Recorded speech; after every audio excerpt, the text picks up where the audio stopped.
রেসিপিটি মাশরুম রেজালা।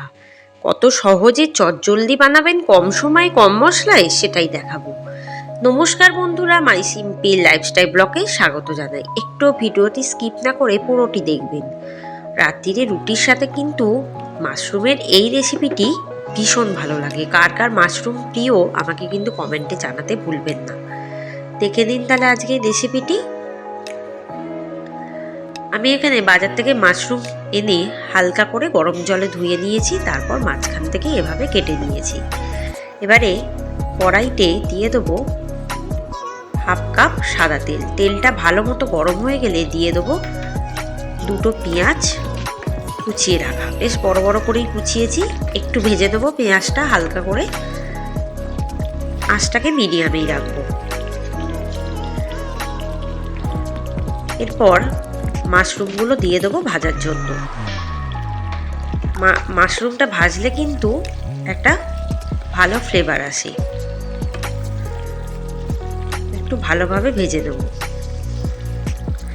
এরপর দিয়ে দেবো একটা গোটা ক্যাপসিকাম আর একটা গোটা টমেটো কুচি, সেটাও কিন্তু ভেজে দেব।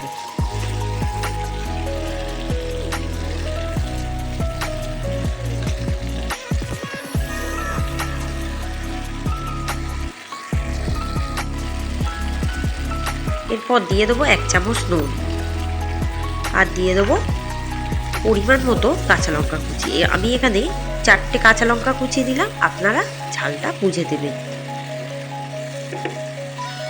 এরপর যে মশলাটা বাটবো সেটা দেখিয়ে দিই।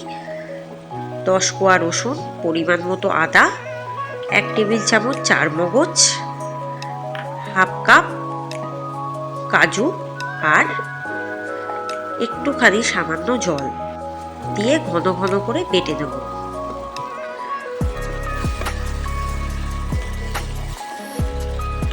এবার খুব ভালোভাবে এটাকে নাড়তে থাকবো।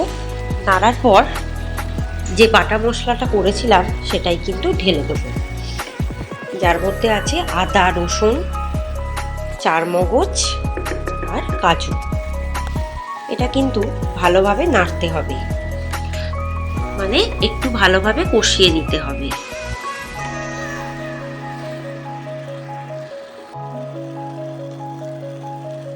এরপর দিয়ে দেবো 2 টেবিল চামচ মধু, দিয়ে আবারও ভালোভাবে কষিয়ে নেব। কষানোর সময় আঁচটাকে একদম কমিয়ে দেবো, যাতে কষানোটা খুব ভালো হয়।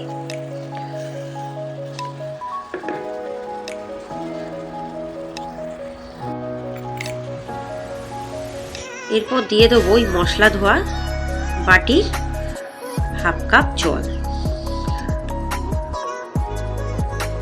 যাতে মশলা করেছিলাম সেই বাটির হাফ কাপ জল একটু মশলাটা গুলে দিয়ে ভালোভাবে দিয়ে দিলাম, তাহলে টেস্টটা বাড়বে। দিয়ে দেবো 1 টেবিল চামচ গরম মশলা গুঁড়ো। আমার মা ঠাকুমারা বলতো যে এই মশলা ধোয়া বাটির জল দিলে কিন্তু তরকারির স্বাদ ভীষণই ভালোভাবে বাড়ে। এরপর দিয়ে দেবো ওপর থেকে একটু ধনেপাতা কুচি, দিয়ে এটাকে একটু মাখা মাখা করে দেবো। আর মাশরুমটাও খুব সহজেই সিদ্ধ হয়ে যায়, আর মাশরুমগুলো বেশ সেদ্ধ হয়ে গেছে। খুব বেশি গলালে কিন্তু খেতে ভালো হবে না, তাই একটু মাখা মাখা হয়ে গেলেই নামিয়ে সার্ভ করে দেবো। নুনটা অবশ্যই নিজেদের স্বাদ অনুসারে একটু চেক করে নেবেন। দেখুন বেশ মাখা মাখা হয়ে এসছে, এবার জাস্ট নামানোর পালা। ব্যাস রেডি। এবার নামিয়ে সার্ভ করে দেবো। একটু ওপর থেকে ধনেপাতা কুচি ছড়িয়ে দেবো, আরও টেস্ট বাড়বে। রেসিপিটি কেমন লাগলো আমাকে কিন্তু জানাতে ভুলবেন না। আর আমার চ্যানেলে নতুন বন্ধু হতে সাবস্ক্রাইব করবেন। আরও অনেক নতুন নতুন রেসিপি আপনাদের জন্য ওয়েট করছে, চ্যানেলে চোখ রাখুন।